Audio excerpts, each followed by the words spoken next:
Alright guys, welcome back. So I went to locals yesterday and I started streaming our local events because just to give our community a bit more exposure and I guess get you guys to see the locals that I compete in. And it's a really competitive local, it's really fun. And yeah, I just wanted to show you guys basically what it is. And then for our community itself, just to get the locals more aware of the community that they could be a part of, which is always good. It's always good to have that, right?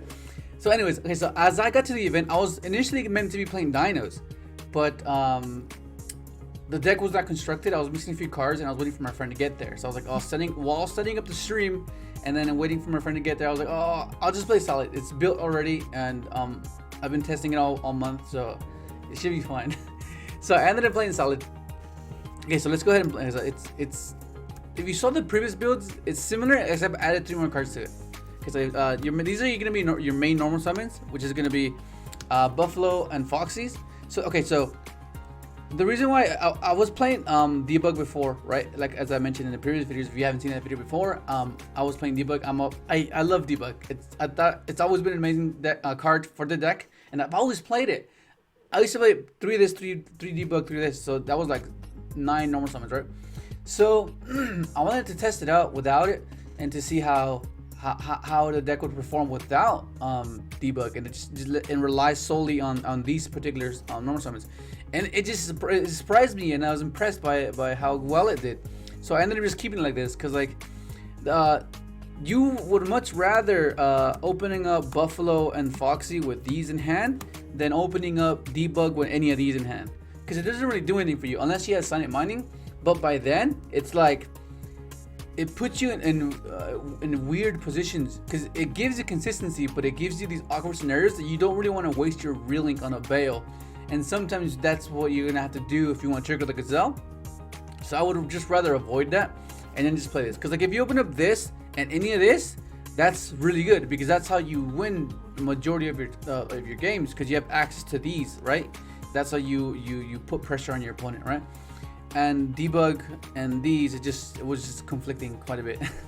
And then of course you have your Gazelle and your Falco. These two are just amazing. Falco's just amazing too. But yeah, just maxing them out, because you'll see that the way the deck's constructed, it makes Foxy almost nearly never miss. I only missed once yesterday, and yeah. And then of course you have your interactions, like your high impact cards that are just meant to level the playing field. Like if you're getting overwhelmed, you have Nibiru to just stop everything, and then you play off your grave past turn 1, so it's fine if you clear your board, which is amazing. And the fact that you maxing out on the salad cards, so that means you're always gonna have a really good top deck for Foxy if it's engraved. And then if you have Jaguar in there, that just makes it even better. So triple Nibiru, triple Ash Blossom, and then triple Droll. This was amazing all day. It's the same as Nibiru. Like it just stops that overwhelming search engine that your opponent might have, and it's just like, okay, Droll. And it lets you save the Ash for something more meaningful, which is huge. It's just huge. And then of course you have your spells. You have your one circle. Oh my god. You have your sanctuary. Dude, there's a time where I desires twice, and I managed to keep the Gazelle on the sanctuary in deck. That was hilarious. It was against a BA. The live streams are in the video section, so go ahead and check it out if you want to check it out. But you can see some of the games I had on stream. It was insane. Like, this is still there. Okay, so then of course you have triple mining. This card's just an extender basically if you have a solid card. But yeah. And then this is where it gets a bit weird, right? Like majority of them are not used to seeing this, right? So triple will, and you're playing a triple of each of the salad traps, right? Because like I mentioned before, you want consistency, and the way the deck wins is if you have access to this. Of course, going second, it can be a bit of an issue, right? Because if you go second against an established board, this won't be that beneficial for you, of course. But you have to take into account the times that you will win the die roll and the times you will go first, and you kind of want to secure that game one, right? By having access to this and not having to solely rely on the Gazelle to get you there, to get you to these traps, right? Because sometimes you're left in the situation where you don't know exactly what to send with Gazelle, but the fact that you have the chance to hard open any of these, or even the Jaguar or the Spinny or the Falco, it gives you a bit of relief. It gives Gazelle a bit of relief to feel like, okay, I already have these, so I don't really need, if the Ash here, if the Imperm here, if the Gamma here, it doesn't really matter because I have what I need anyways. Does that make sense? You're just hard opening it, which is insane, right?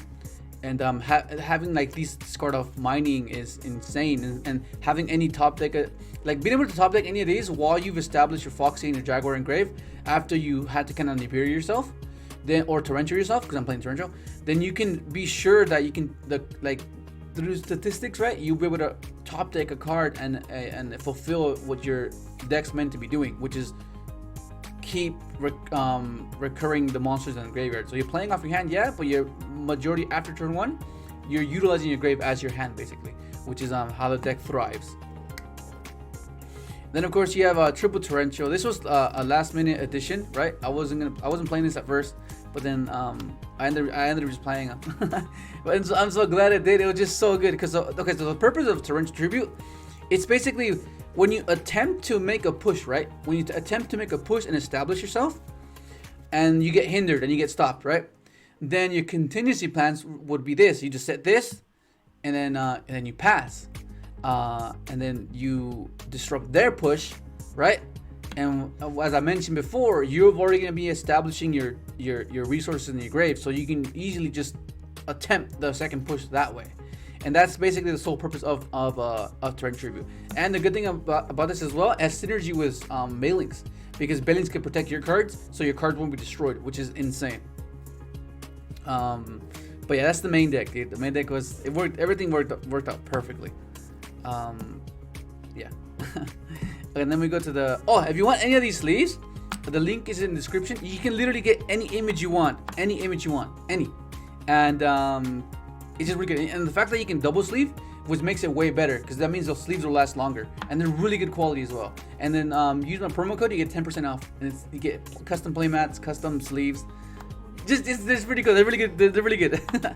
Okay, let's go ahead and show you the extra deck. I mean the side deck. So the side deck is gonna be for like a very specific matchup, right? So you're playing triple Lancia, the one scythe, because I'm playing the artifact engine.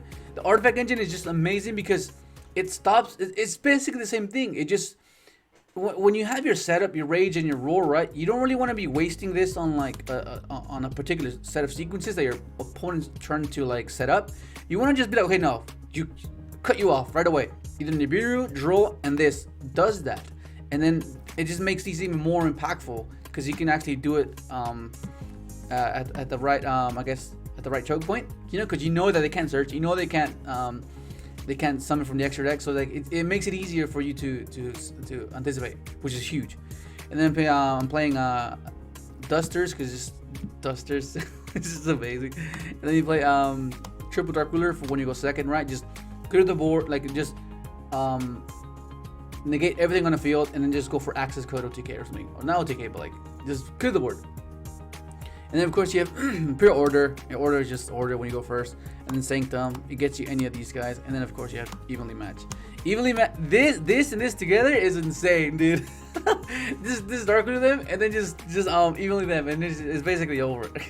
Because odds are the way the deck's constructed is like, so the amount of times I went I did evenly, and then I would end up on a Relink Bale and set both of these traps, and then the next turn drew Spinny, drew a Jaguar, drew a Foxy, and it was like, that's pretty good, man. That's really good. It was so cool. It was, dude, it just worked perfectly. And siding is really easy because when you side out, typically, you side out two of these, right? So you can side out two of this, so you can stay as if a standard list plays, play one of each. And what I saw myself doing a lot as well, I saw myself siding these out a lot. I started studying the minings out, and it actually worked out really well because I went back to the theory of when I played synchros, where I would cut consistency cards to play cards that stop my opponent more, because I want to play, yes, but I think stopping them is much more crucial because I'm stopping them. That's basically what you do. You're still gonna have the main deck intact. This is just you're just lowering consistency for actual interaction that is specifically for that particular matchup, you know. And ended up working out really well. But yeah. And then you go to the extra deck, because the extra deck is gonna be slightly different, right? Okay, so you're gonna have oh well, it's not in order. Okay, so triple Helio. Then of course you have your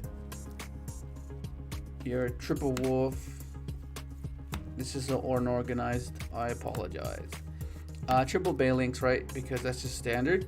And then we're gonna get to the non-standard stuff, right? So it's gonna be okay. So first off, playing Almirage is just a consistency piece, basically. Like if you have Droll or Ash, and you need to be able to pair it with your traps. And the amount of times that happen is, you'd be surprised how many times that happens. It happens a lot. Then of course you have your Link Rebo. It's basically Phoenix, except you're not restricted when you want to go for the transcode play. Because when you go Phoenix, you can't go transcode play because you're bound by only Cybers. Same thing with Splash Mage. Then of course you have your Splash Mage. This card's amazing. The fact that you can bring back Buffalo. So do Buffalo your turn, and then do Buffalo on their turn is insane. And then bring it. The other little neat thing you can do is reviving your Gazelle, and then having your Falco balance your Gazelle, and then linking it with the Falco, and then triggering your Gazelle. That's insane, dude. And then of course you have your Jammer. Forgot about this one. Link Spider. This is for Nibiru. I'll show you in a bit. Then we have Jammer, Transcode, and of course the access code. It's just amazing. So this is here purely for Splash Mage, because if they Nibiru you, the play is you would obviously you would need access to Foxy, which is likely because it's you play at 3 and it's so easy to search, and you can attempt to play around Nibiru, right? So what happens is you keep the grave effect live, right? And you link it away, and let's say that in Nibiru you, right, like after you've made Wolf without the Sanctuary relink. So what you do is you link away the token, right, for this, and then you would pitch for Foxy, right, and then this will make your Splash Mage, right, and then this will revive the Foxy again, right, and then this will make your Transcode, and odds are you've made 2 wolves, right, because that's what you've attempted to end on Rage and Roar, so that's why they Nibiru'd you, correct? So then you would bring back the second wolf, right, and then you play the Sanctuary, right? You play the Sanctuary, and then that's when you where's the damn Sanctuary?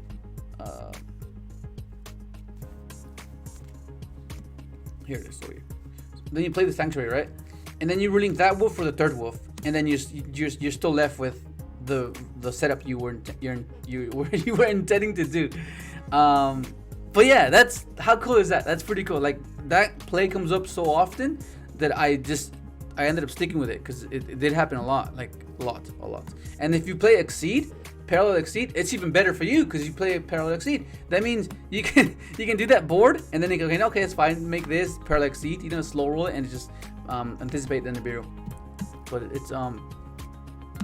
it's really cool to test it out. The 46 cards seems like it's a bit, but it doesn't I guess. It doesn't go against what the deck's intending to do, right? Which is being interactive and being disruptive by destroying your opponent's cards. Because there's like right now, there's a lot of cards that don't really destroy; they just negate or they stop, but they keep the resource. Whereas that's the thing what Salad does. You have things that destroy, and in this case, adding in the torrentials make the biggest difference, right? Because it destroys cards. You don't get to keep no resources, right? That's like the plus side of destruction, which is amazing. But anyways, that's gonna be it. Hopefully enjoyed the video. Like, subscribe if you haven't, and thanks for watching.